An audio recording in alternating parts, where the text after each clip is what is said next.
Doesn't matter. Sure. Look at that.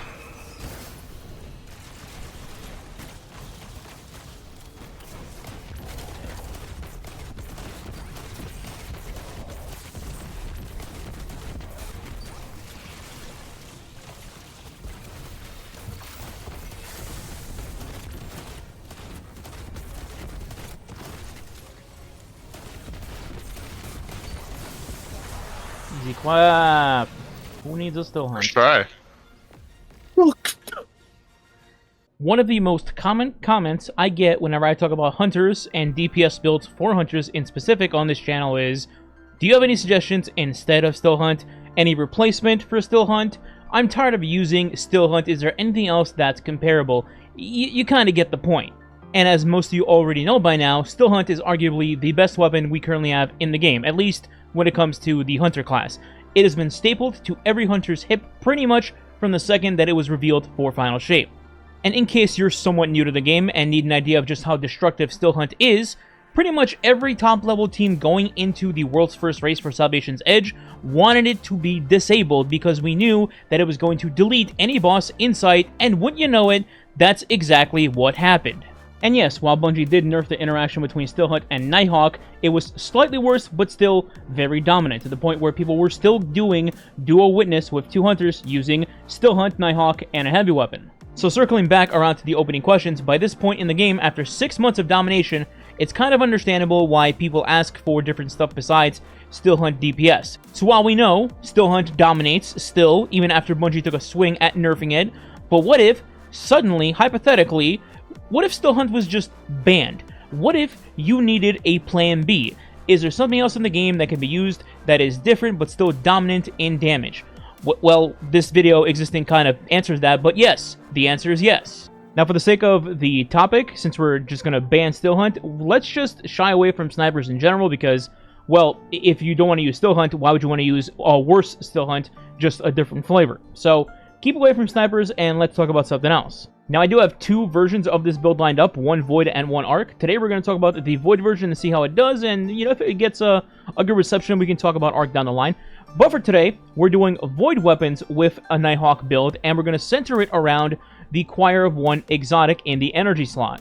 So the main two reasons I'm using Choir of One are A, it does fantastic damage, still does more damage than a lot of heavies in the game despite the reserves nerf, and B, along with the rest of our kit, it shoots our super meter through the roof. You'll notice in some of the footage here that I will fire off two Nighthawk golden guns in the same damage phase just because Choir of One, along with the rest of our kit, cycles through our super meter so fast that I'm able to get a second super off in a short damage phase. If you're doing a super long damage phase like the Corrupted Puppeteer, you can get off 3, 4, maybe even 5 Nighthawks. Quick editor note here, the footage you're going to be seeing is both before and after the Nighthawk interaction with Golden Gun being patched to where your super regen was still going up dramatically even though you had Nighthawk on. It's not supposed to do that.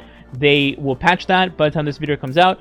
But I do want to also state that even after the patch, I did test it, and the recharge rate is still really good with this setup. Obviously not as good as before, but still very good. You can definitely get multiple Nighthawks in a damage phase if you do the setup correctly. Now, the next step was, okay, Choir hits like a truck, but you need to actually reload it to do the damage, and it doesn't have auto-loading or enemy's arsenal built in. So the next step was, how can I cycle it around without having to actually slow down and manually reload?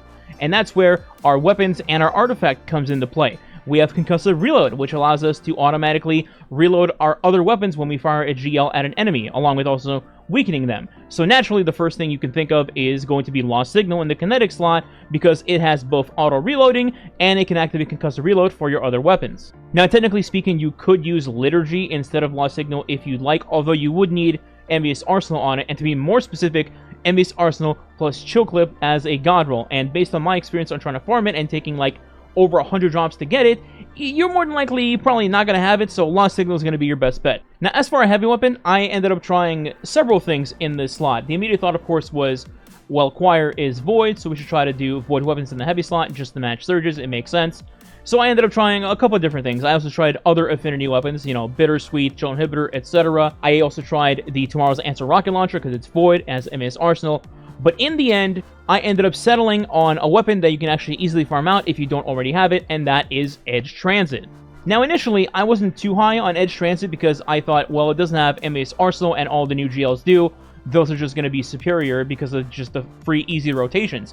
But actually, Edge Transit ends up working perfectly with this build with a perfect combination that you can already currently get in the game, which is auto-loading holster and bait and switch. While Bungie did nerf auto-loading holster and make it a little bit worse, for this rotation where we're shooting Choir of One and it's not a standard just one-shot quick hot swap to a different weapon, this works out perfectly to where auto-loading holster will actually proc on our Edge Transit every time. Now with the weapons out of the way, let's talk about the rest of the kit and combine them. So for the super, we're going to be on Prismatic Golden Gun with Celestial Nighthawk. It is by far and away the best option. Nothing even comes close, especially on Prismatic, which we will be using to our advantage with this build. As for our abilities, as I alluded to earlier, we have Marksman's Dodge to reload our weapon. So you can utilize this either with Choir of One to shoot 2 mags back to back, or you can utilize this with your heavy slot weapon. For example, if you are using Tomorrow's Answer, you can go shoot rocket, dodge, shoot another rocket, switch to GL, get that on the boss so it auto-reloads your rocket, switch back, shoot a third rocket, go back to Choir, and then kind of reset your process from there.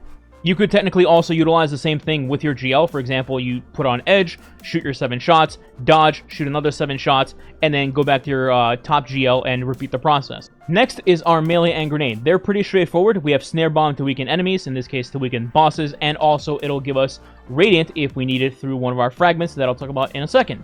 And then for our grenade, Dustfield Grenade, this is to slow targets and or hit a boss to give them a stasis debuff, which again will tie into one of our fragments. I'll talk about that in a second. For our aspects, it's also the standard. We have Winter Shroud for a stasis debuff if you need it, and then we have Stylish Executioner. If you happen to kill something with an ability, you go Nimbus for some extra survivability. For our fragments, the first one is Facet of Courage. This is here to pump the damage of our Golden Gun by just simply applying a darkness debuff on a boss. In this case, it's either our Dustfield Grenade, which will give it that slow/freeze effect. Winter Shroud, technically, in an emergency, could do it.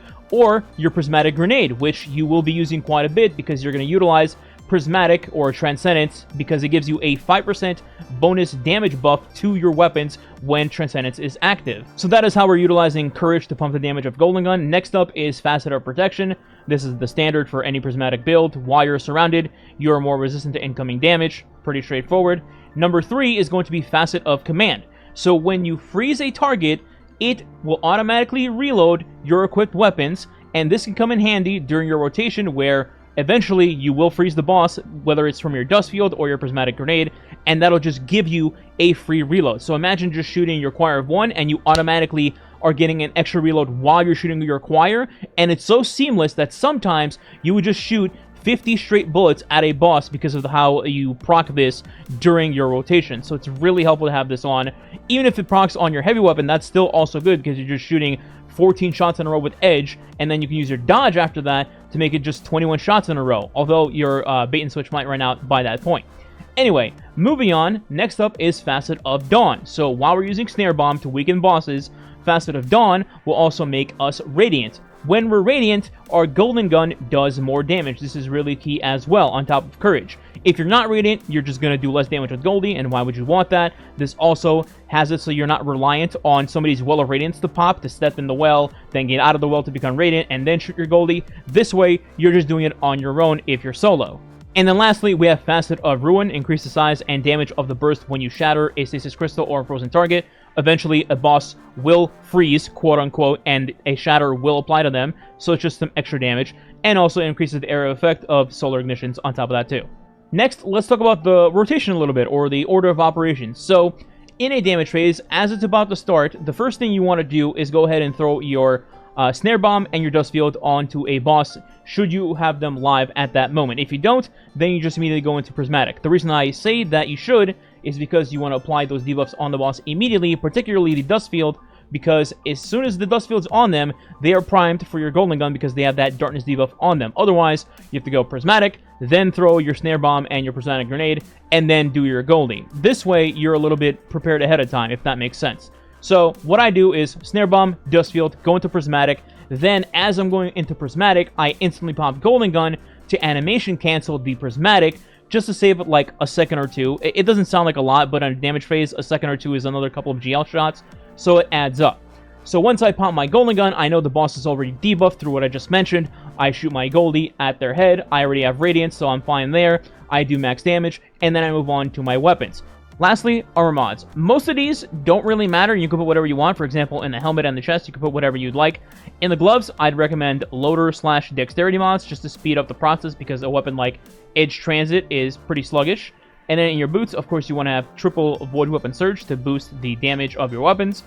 In the class item, I'd recommend Time Dilation just for boss fights like the Witness or Corrupted Puppeteer, where the phase is pretty long, and you want to keep your armor charges up as long as you can. And that's pretty much it. Like I said, straightforward. That's the build. Let me know what you guys think. In the meantime, if you want to support the channel, please consider subscribing today. It does help the channel grow, and is much appreciated. And if you want to go the extra mile, you could leave a like and or a comment below as well. If you don't know what to leave as a comment, you could leave Choir of One as the comment. Thanks for watching. Catch you next time.